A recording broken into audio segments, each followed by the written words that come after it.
नमस्कार दोस्तों। ये मेरी मंजिल नहीं, मैंने गलत रास्ता चुन लिया है। ये एहसास हम में से बहुतों को होता होगा कि हम जो कर रहे हैं वो मेरी मंजिल नहीं है। हम कुछ और करना चाहते थे, लेकिन मजबूरियों ने रास्ते बदलवा दिए। हमारे जितने भी दोस्त थे और मैं खुद जीवन में जो करना चाहता था वो नहीं कर सका और करना पड़ा कुछ और। काम तो मैंने भी किया, 15-20 साल से अधिक हमने नौकरी की, लेकिन जब जब मैंने कोई नौकरी किया, दिल से एक ही आवाज़ आती थी, ये मेरी मंजिल नहीं, मैंने गलत रास्ता चुन लिया। यहाँ तक कि जब मैं आज से 5 महीना पहले तक टीचर था, शिक्षक था स्कूल में, वहाँ भी मुझे लगता था कि ये मेरी मंजिल नहीं, ये मैं नहीं चाहता था, ये मैंने गलत रास्ता पकड़ लिया। जब मैं कभी ट्यूशन पढ़ाने जाता था तो मुझे लगता था ये मेरी मंजिल नहीं, ये मैंने गलत रास्ता चुन लिया। ये हालत हम में से बहुतों की होगी। तो फिर वो लोग कौन हैं जिन्हें उनकी मंजिल मिल गई? कौन है वो खुशनसीब जो वही करते हैं जो करना चाहते थे? जैसे आप बात कीजिए धोनी साहब की। धोनी साहब क्रिकेटर बनना चाहते थे और बन गए। ये होता है सही आदमी। इस आदमी को संतुष्टि इस बात की है कि ये वही कर रहे हैं जो करना चाहते थे। उन्होंने अपनी मंजिल पाई, अपने सपने पूरे किए। पर दुनिया में कितने लोग हैं जो अपने मंजिल को पा लेते हैं? और सबसे बड़ी खुशनसीबी तो 2024 के बच्चों की है। इनकी कोई मंजिल ही नहीं है। ये सुबह जब भी उठेंगे बस मोबाइल पर लग जाना है। व्हाट्सएप है, इंस्टाग्राम है, फेसबुक है, यूट्यूब है, चलाते रहिए। इनकी कोई मंजिल नहीं, इनका कोई रास्ता नहीं। सुबह 8 बजे से लेकर के रात को 12-1 बजे तक मोबाइल चलाना ही इनकी मंजिल है और ये चल रहा है। सोशल मीडिया पर वीडियो देख रहे हैं, शॉर्ट वीडियो देख रहे हैं, लॉन्ग वीडियो देख रहे हैं, इंस्टाग्राम चला रहे हैं, फेसबुक देख रहे हैं। बस यही इनका जीवन है, यही इनका मकसद है और इनकी कोई मंजिल नहीं, इनको कोई रास्ता भी नहीं चाहिए। बड़े अफसोस की बात होती है, लेकिन मुझे याद आता है आदमी वही है जिसका अपना लक्ष्य पूरा हो गया।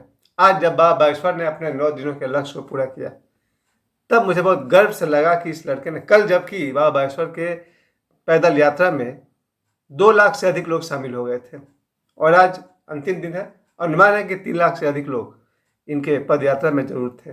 दोपहर करीब 1 बजे के आसपास बाबा बागेश्वर ने अपने मंजिल को पा लिया।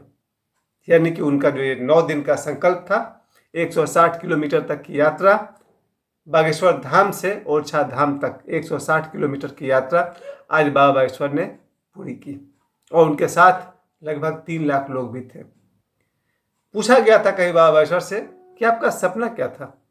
बाबा ने कहा, जो मैं कर रहा हूँ वही। यानी बहुत कम उम्र में उनका सपना यही था, हिंदू धर्म के लिए, सनातन धर्म के लिए काम करना, और वो इस काम को पूरा कर रहे हैं। इसके अलावा मैं देख रहा था आज जब उनका समापन कार्यक्रम हो रहा था, वहाँ पर मैंने देखा श्री राम भद्राचार्य जी, उनसे कोई पूछे कि आपकी मंजिल क्या है, आप जीवन में करना क्या चाहते थे, तो यही कहेंगे जो कर रहा हो वही। यानी कि वो हिंदू और सनातन का प्रचार करना चाहते थे और वही वो कर रहे हैं। राजा भैया को देख कर ही लगता है कि इनका जीवन का उद्देश्य है सनातनी शेर बनना।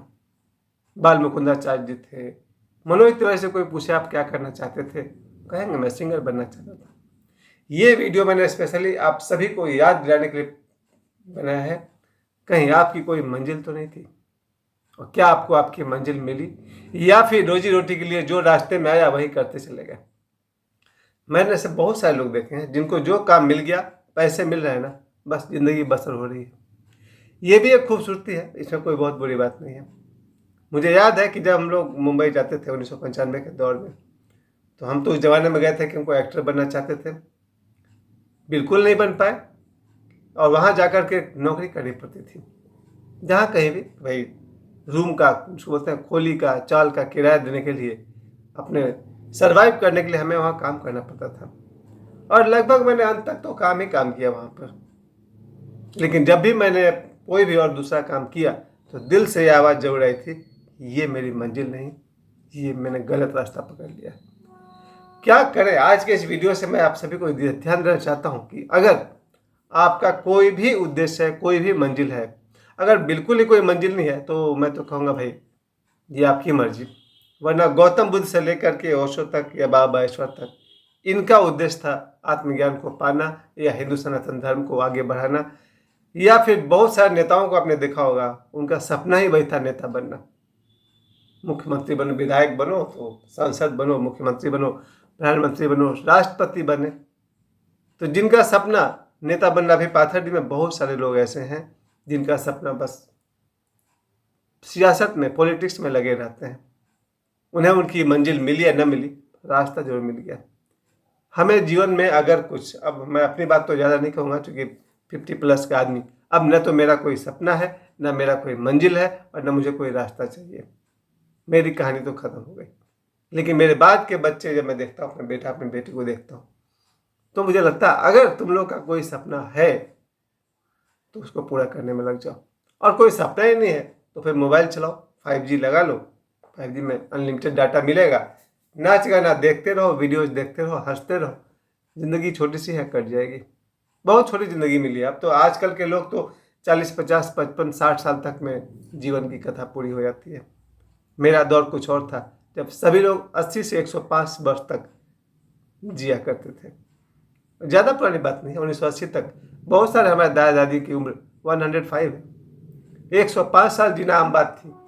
लेकिन अब हमारे जो ग्रुप के लोग हैं, मेरे दोस्तों में से जो 40-50 के बीच में चले गए, उनको देख कर ही लगता है अगर आपका कोई मंजिल है, उसे पाने के लिए क्या करें, बहुत ज़रूरी है। और मैं यही हिंट देना चाहता हूँ, सबसे पहले जो आपका सपना है उसे पूरा करने का रास्ता तो निकालिए। आप करना कुछ और चाहते हैं और जाते कहीं और है, यही सबसे बड़ा बैड लक है। मुझे याद है जब मैं मुंबई में एक्टर बनने जाया करता था, मुझे जब स्टूडियो का चक्कर लगाना चाहिए था तब मैं मंदिरों का चक्कर लगाता था या फिर कहीं और नौकरी करता था। मैंने अपनी गलती से सीखा, करो वही जो आप करना चाहते हैं। खास करके इस समय जो सबसे सक्सेसफुल लड़का है, बाबा ईश्वर, इस आदमी की कामयाबी का राज क्या है? ये बचपन से ही धर्म के मार्ग पर चलना चाहता था, हिंदू सनातनी धर्म पर। इसने मंदिर में जाकर के जम के पूजा पाठ की, हनुमान चालीसा पाठ किया, श्री रामचरितमानस के पाठ किए, इतने सारे श्लोक याद है उनको, धार्मिक ग्रंथों को पढ़ा। आज लगभग पूरा भारत उनको पैर छू के प्रणाम करता है। लाखों लोग उनको देखना चाहते हैं, उनके पैर छूना चाहते हैं। उन्हें देख कर मुझे लगता है ये रहा कामयाब लड़का, इसे मिली है मंजिल, इसे मिला है सही रास्ता। पर यही शुभकामना मेरे सारे दोस्तों के लिए है और आपके बच्चों के लिए है। जिसने भी समय बर्बाद किया उसने अपने आप को बर्बाद किया, क्योंकि आदमी के पास एक जीवन काल में बहुत छोटा सा समय है। जब मेरे जीवन से 52 साल बीत गए तब समझ में आता है समय तो सारा निकल गया, अब बचा ही क्या है। अब तो बस 2 बार खाना खाते हैं, रात को सोते हैं और दिन भर मोबाइल चलाते हैं, यही मेरी ज़िंदगी है।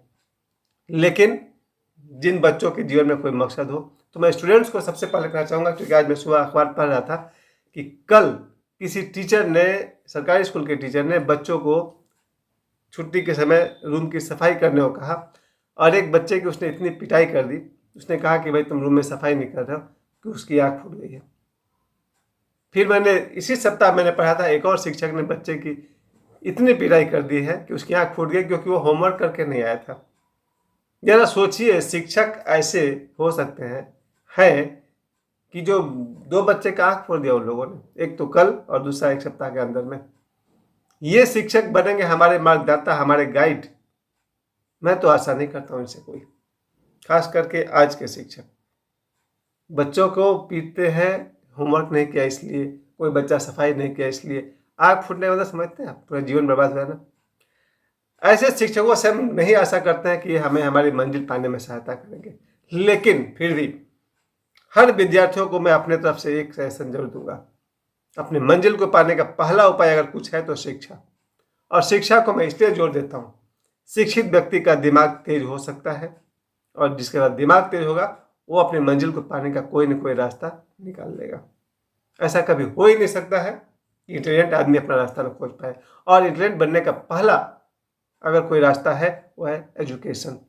मैं तो कहूँगा हर बच्चे शिक्षित बने, स्कूल रोज जाइए और दोपहर से लेकर रात तक कम से कम 3 घंटा 4 घंटा पढ़ाई कीजिए।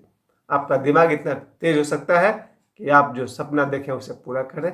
आप जो मंजिल चाहें वो मंजिल आपको मिले, आपको राह भी मिले, आपको मंजिल भी मिले। और दूसरी बात कहे बिना अधूरा है धर्म की यात्रा जरूर करें।